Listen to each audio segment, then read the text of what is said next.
Hey, how's it going? It's Stephen here from understandingaudio.com, and this is part 2 of a 3-part video series on how to develop and perfect your mixing method. In video 1, I mentioned that the average time it takes someone to figure out how to mix is 2 years. I then outlined 3 things that great mixers always do so that you can start fast-tracking your progress and get to perfecting your mixing method a lot quicker.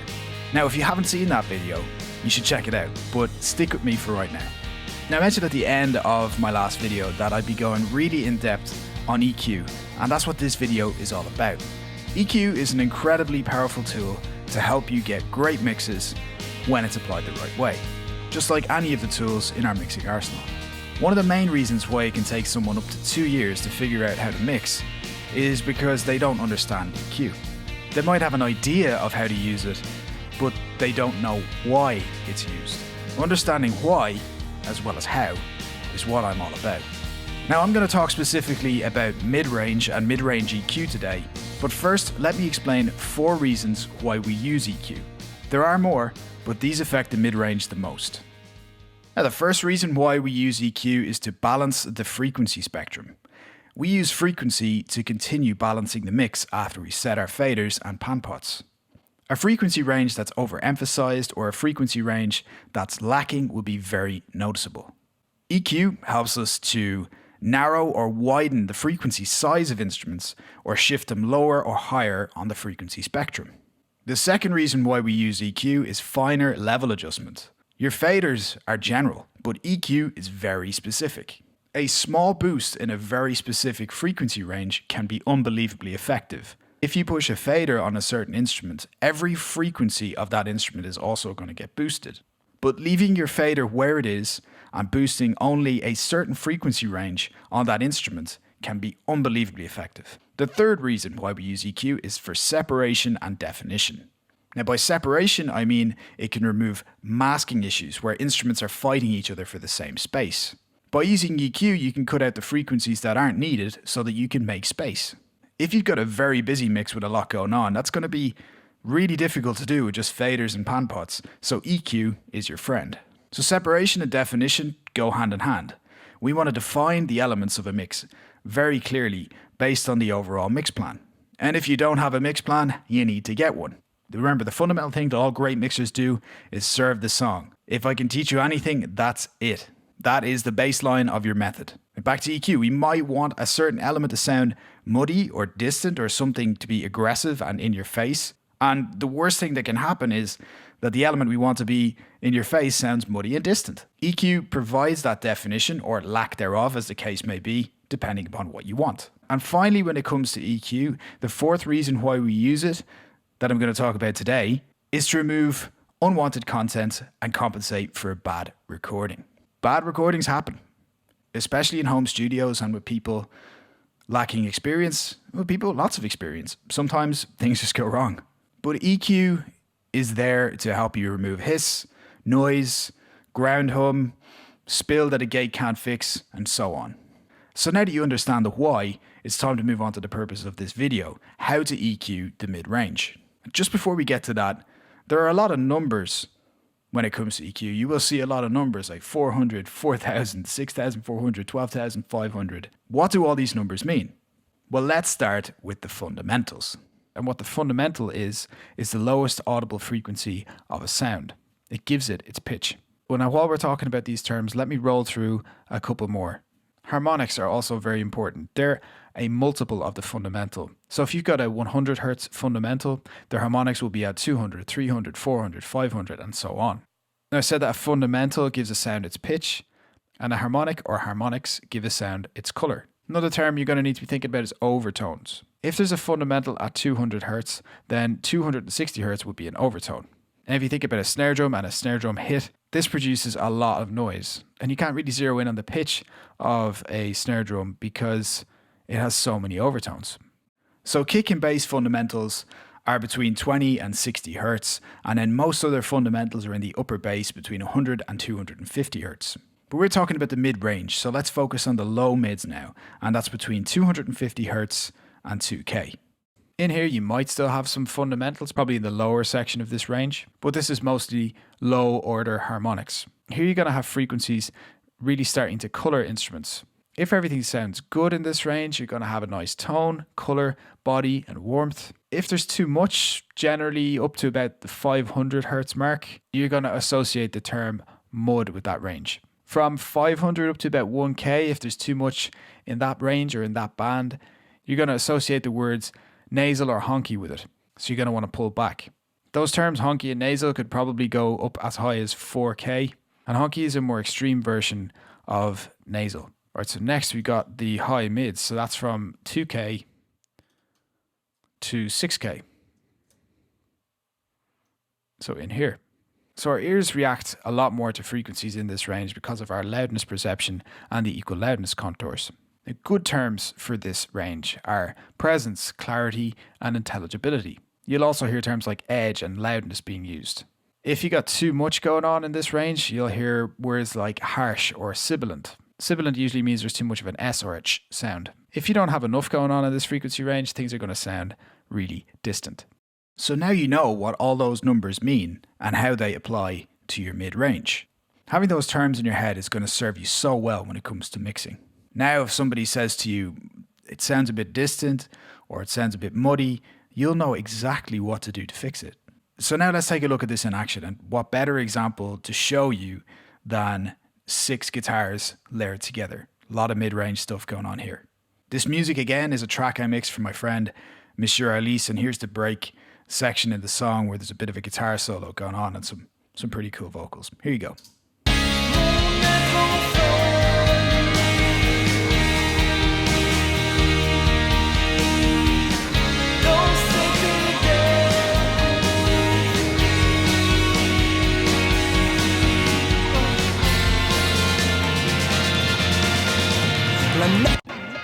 So like I said, there's 6 guitar parts here.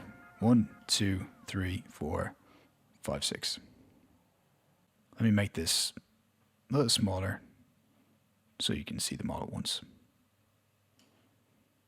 And this as well. Now I want to turn off the EQ on all of these parts and play it back for you. So to do that, I just select all of my tracks. So shift click down, they're all selected. Then go to my EQ and hit Command Alt Shift and click. That's going to turn off all my EQs at once on the selected tracks. The beauty of having a method is that I know all my EQ plugins will be in that insert. So if I turn them all off together, it's not going to turn off a compressor or some other effect. It's going to turn off all my EQs at once. So I'll play this back to you now without all the EQ in.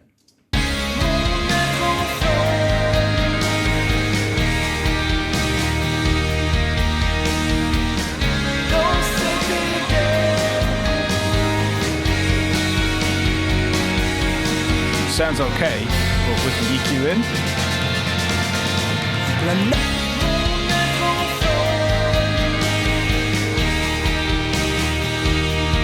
Back out.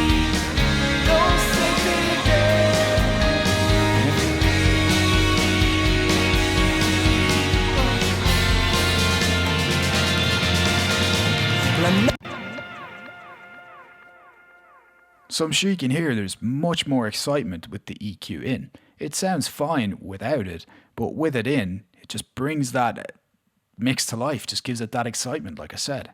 And that, believe it or not, is all down to what's happening in the mid-range EQ. So let me talk you through what's happening in the mid-range for each of these guitar parts. For this first guitar part up here, I'm pulling out some 600 to create more clarity and get rid of some boxiness. I'm adding lots of 3K, nearly 10 dB of 2870.8. That's adding tons of presence, and it might sound a little harsh on its own, but it really suits the mix. So here's what this sounds like.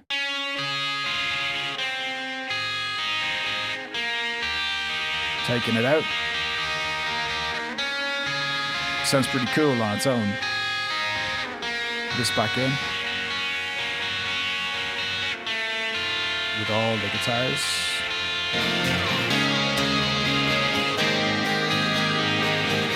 So take it out. Disappears. Back in.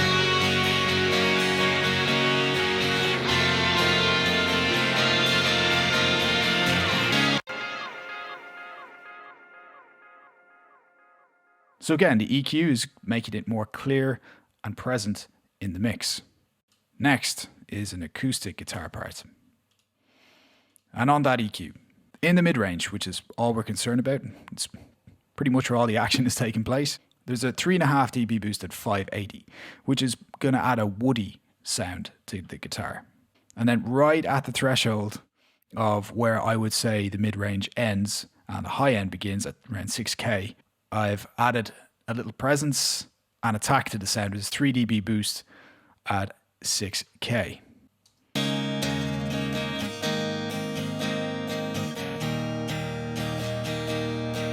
Taking it out.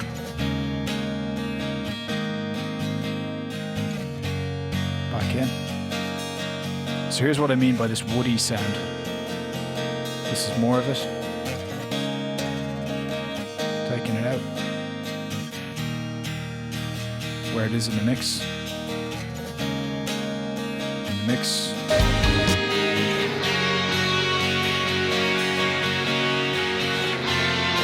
EQ out.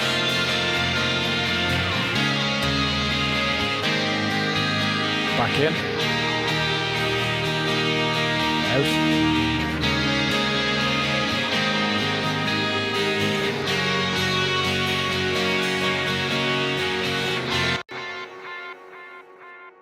So the emphasis here on this acoustic guitar, yes, there's some presence, but this woody sound gives it its place among the other guitars, which is pretty cool.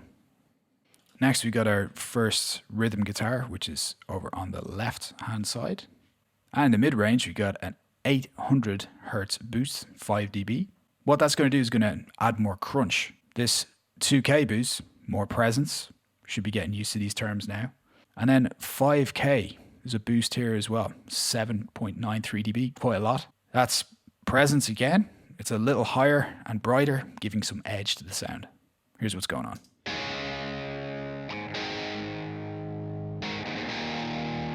Cool sound, taking it out.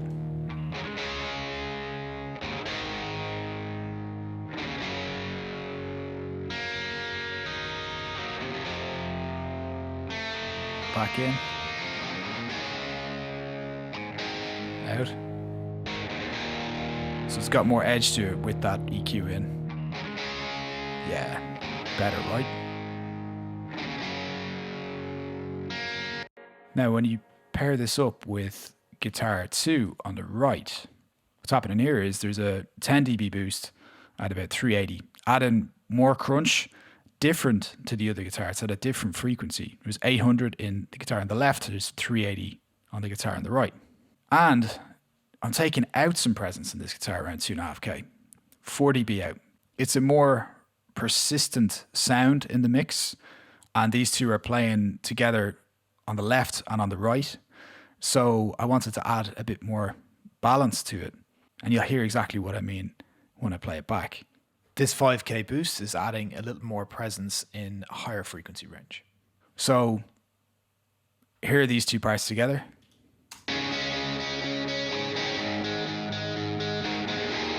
Either way, the right hand side is more persistent, there's more of it. So it doesn't need that presence.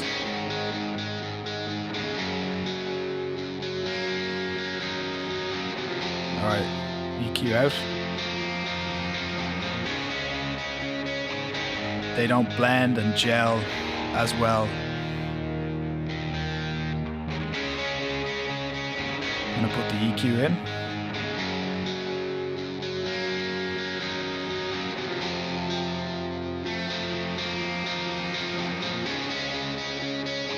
Out. Back in. Pretty cool.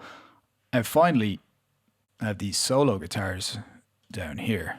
Let me just play them without EQ first.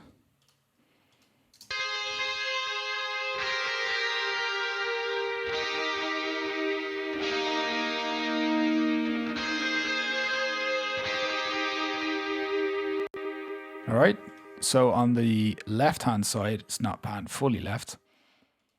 Here's the EQ on this one. First of all, taking out some 400. That's mud. Big boost at 1K, it's adding loudness and presence. 12 dB, making that really present. 2.6K, another slight presence boost. a little higher in the frequency range. And then the rest is high end. So here's this in and out.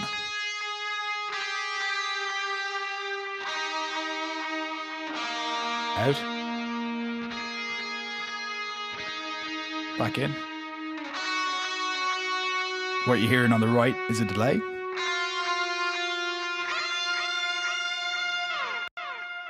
Okay, and here is the actual guitar part on the right now. The second guitar part. Adding a small bit of crunch at 360. Taking out loudness, presence. Opposite of the other part, taking out about 10 dB. Same at 1.8K, removing presence and a slight nasal sound. And then a boost at 4K, adding back in some presence and some clarity a little bit higher in the frequency range. So again, here they are together.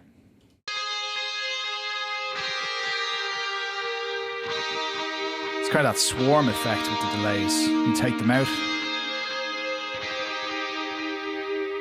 Take the EQ out, I should say. EQ back in just brings it all together, which you'll hear right now.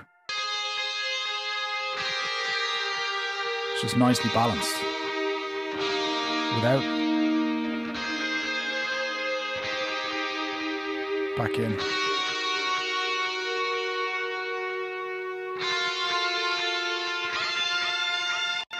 So again, all the guitars playing at once.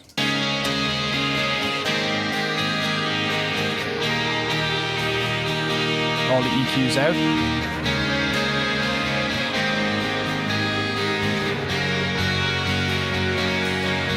Back in.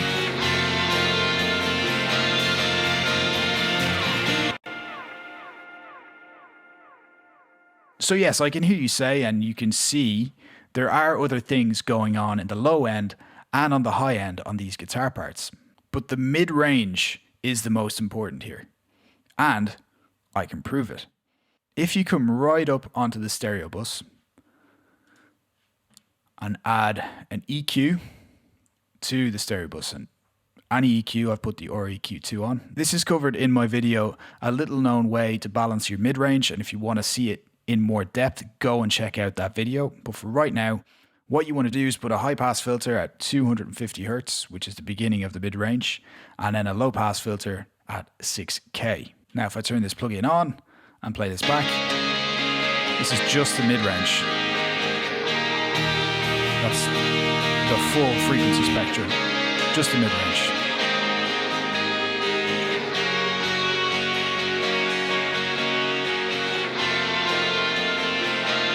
So let's hear what the EQ changes do in the mid-range.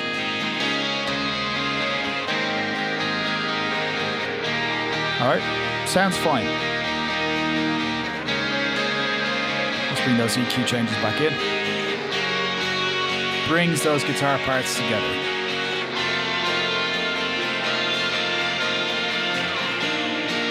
And the whole mix.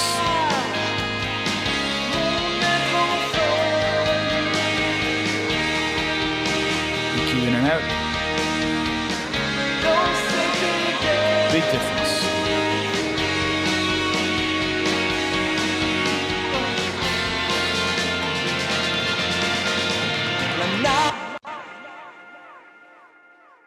So that was me demonstrating this on guitars, but I want you to take the knowledge that you have and apply it to any content that has mid-range. That's going to be most things. Thinking about the terms we spoke about, like mud, woody, presence, loudness, distance, and applying them to your method will help you figure out exactly what frequencies you need to cut or boost in the mid-range. You'll also be able to communicate with your clients or anybody you're working with a lot easier and fix whatever issues pop up in your mix. If they say this part is muddy, you'll know exactly what to do. And what's beautiful about this is that it doesn't only apply to the mid-range, but I wanted to show you a very simple, effective example so you can start applying this to your mixing method straight away. I'm sure you can see that by having this consistent approach on how you deal with your mixes and having a method is so incredibly important. So video 1 in this series was 3 things great mixers always do. We got into some detail on your mixing method there. Today we got more in depth And I've got another video coming this Friday in which I'm going to share some examples of people who've actually gone through the whole process of developing and perfecting their mixing method. You're going to hear about their experiences and my insights and how I can help you perfect your mixing method. As always, keep an eye on your inbox and stay tuned. Remember, you won't get an email to say when that content is up if you're not subscribed to understandingaudio.com. So now would be a good time to sign up for free so you don't miss out. But if you're just with me on YouTube and that's where you want to stay, then subscribe and stick your post notifications on so that you don't miss out. I'll see you with part 3 on Friday, and in the meantime, keep having fun making great music.